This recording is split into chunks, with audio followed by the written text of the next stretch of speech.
He just đợi tới tới đèn tới tới thôi rồi chưa tới cho đến đây đây cho đến đây. But none of them come close to how hated Atlantis SquarePants is. It has topped more worst of lists than any other episode of SpongeBob. Think of that. Think of what I've reviewed so far. Yeah, people hate this episode starters. Atlantis SquarePants did to my ears what the Splinter did to my eyes. But let's go deep. None of them come close to how... Yeah, people hate this episode more than any of those. Well, for starters, Atlantis did to my eyes. But let's go deeper into why this is such a terrible piece of crap. It starts with SpongeBob blowing and popping before he gets the opportunity. Patrick blames the camera. To go, you can go. I'll have 3 Krabby Patties. On second thought, cancel the order. Does this really merit a song? Okay, then. Besides the fact that this is a song explaining that bubbles pop, the lyrics are extremely forced. This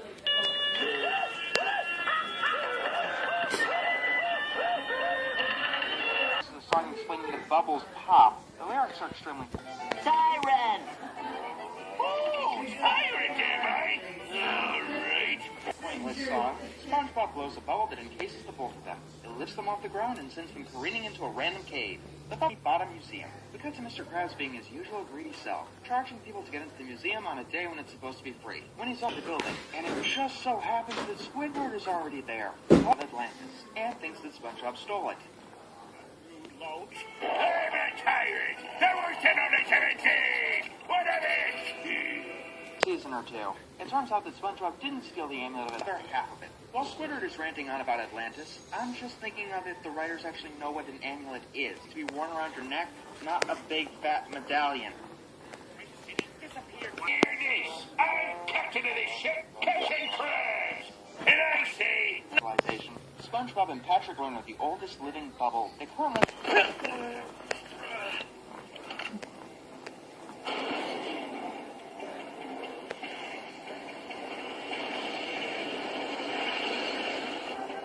Are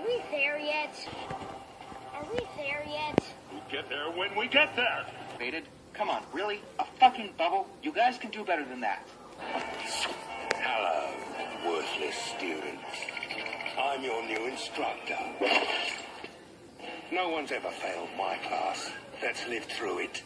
Try. Oh, and Sandy just so happened butting into their conversation about Atlantis. So we've spent like 3 minutes. Woodward likes art, SpongeBob and Patrick like bubbles, and conversation about Atlantis. So we've spent like 3 minutes establishing that Mr. Krabs opened the way to Atlantis. Squidward is able to laser, which causes a van to drop out of the ceiling. Then the amulet goes into the van because... it's magic. Inside the van, we get... It's very hard work to blend 2D characters with 3D animation. It's a good thing these guys are... It's very hard work to blend 2D characters with trying. Unfortunately, the van is out of fuel for forward motion, the fuel to do anything with it. So our heroes push the van out of the museum, carrying it to a gas station. But it doesn't have a gas tank because it's a gas station. But it doesn't have a gas tank because it fuels. Instead, it runs on song, which means that the...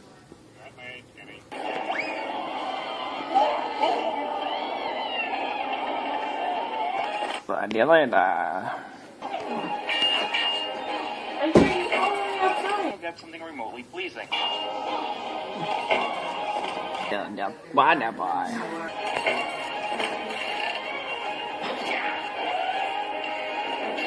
Bacon. Đó này. Rồi thấy. Cái này là con John.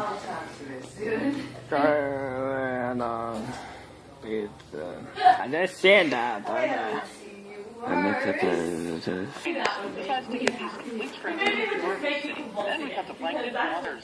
What kind of exhaust does song create? Strangers a tour of his city escapes from an exhaust pipe. What should we do with this tyrant, Captain Squidward? Lyrics are forced, but it's more like they're struggling in desperation. No! This is mutiny. Listen here, Squidward. This is what they're proud of. You know, in this case, an art style than what they normally do, but they've got to have a reason for it, beyond substituting style for substance. As for the actual song, let's not get ourselves. They can use the song that they wanted to use. Yeah, this is a major ripoff of Willy Wonka. Yeah, that looks so futuristic. It looks like the Commodore 64. Yeah, this is a major ripoff of Willy Wonka. He's out of the group. Then they go to a group. Then they go to a lab full of high-tech gear. Yeah, that looks so futuristic. Before we have more functionality in it.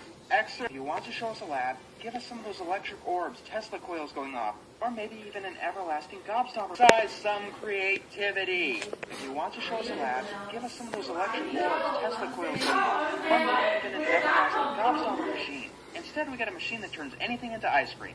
Practical applications for that would have more functionality on it. Exercise some creativity. Give us some of those electric orbs, maybe even an everlasting gobstopper machine. Instead, we get a machine that are infinite, able to fight germs hand to hand. All right, head of the game. SpongeBob Squidward. Go for a Krabby Patty. I'm calling a local Krusty Krab right now. Extremely advanced civilization goes into an NES game. Actually, that's not fair. NES games put effort into their visuals, their enemy designs, and their sound direction. Speaking of which, it's about sound direction. Speaking of which, it's about that. Oh, I'm afraid the crew insists, sir. That's right, this gives us 2 songs. Well, somebody has to step up, fight that monster, and become captain. And that somebody is me.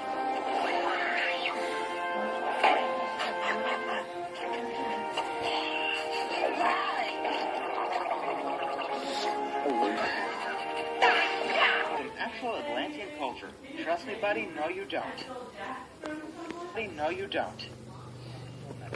Why would I want to be captain of such a sorry bunch of... In the episode burp. Speaking of which, it's Squidward's turn. Not buying it. But this song is just stretching itself way too hard.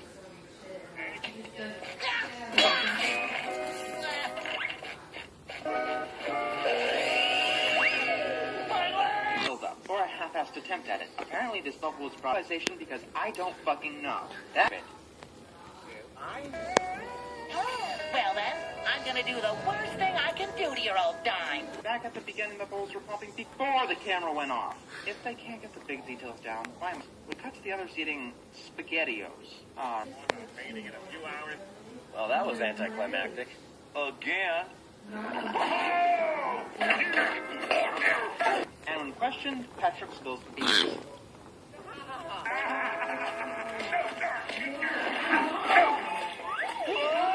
Atlantis, but it turns out by the bubble, and the Lord Royal Highness reveals the real fate. I would call that totally pointless. Oh wait, I don't. That was the climax.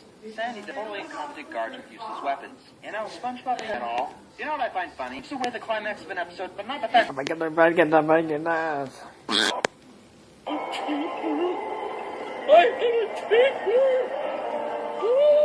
Wow, you guys get over something you figured out how to carry billions of light years through, get chewed onto the bus, the aim gets Atlantis SquarePantis. Had any flaws?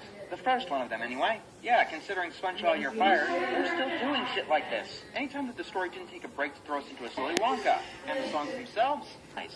Especially compared to the schlock that these 4 assholes shoveled down old Twilight Sparkle. At least that these 4 assholes shoveled down Cure, but at least it told its own story, and didn't rely on stupid visual gimmicks that didn't require any real effort. One writer, I'm the mysterious Mr. Enter, and I'm out.